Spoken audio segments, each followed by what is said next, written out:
Oye, mira. My name is Zacateco. I'm your decolonial social scientist and film guy.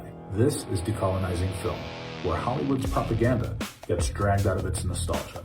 Watch this scene with me, and I'll be right back. Oh, check it out. All right. Look pretty cool though, man. I would say they were way off course. Very unusual. You do something, Mr. Teasdale.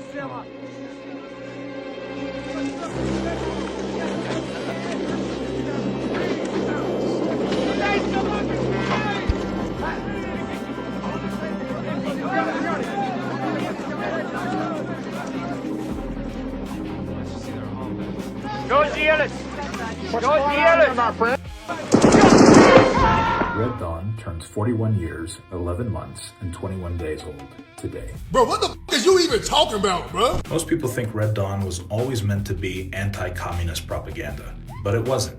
The original script was called 10 Soldiers, written by Kevin Reynolds. He wrote it as an anti-war story about young people being consumed by violence. The point was not that American teenagers were heroes. The point was that war destroys children. Then MGM got involved. They hired John Milius, and the story changed. Former Reagan Secretary of State Alexander Haig also helped shape the invasion scenario. Now the movie was no longer asking, what does war do to young people? It was asking, what if communists invaded your school, killed your family, occupied your town, and took away your freedom? And that shift matters, because Hollywood didn't teach audiences what communism actually was. It taught them what communism should feel like: fear, occupation, shortages, prison, death, the destruction of freedom. And when a movie attaches an ideology to childhood trauma, to family loss, and home invasion, audiences stop analyzing it politically. They start reacting to it emotionally, and that is the conditioning. Hollywood made the villains visually simple. Soviet, Cuban, and Nicaraguan soldiers became interchangeable symbols of communist evil, stripped of history, motive, and humanity. And the plot was absurd because it required NATO to collapse, Mexico to destabilize, and the Soviet Union to somehow invade and occupy the continental United States while maintaining impossible supply lines across a massive armed country. The scenario was never meant to be realistic. It was built to make anti-communist fear feel personal.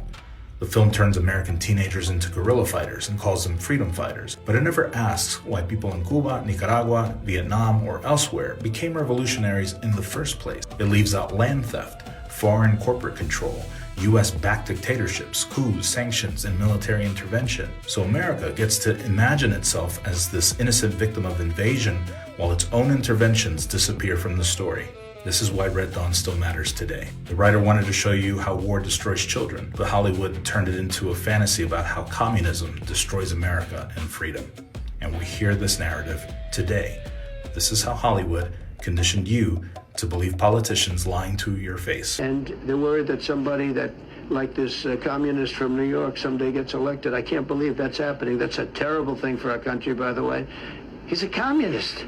We're going to go to a communistic state. That's so bad for New York. Movies like Red Dawn sold you a reflex. Every time you hear the word communism, you freeze. You stop asking the right questions. You stop doing the research. This is exactly how Hollywood continues to condition its audiences around the world.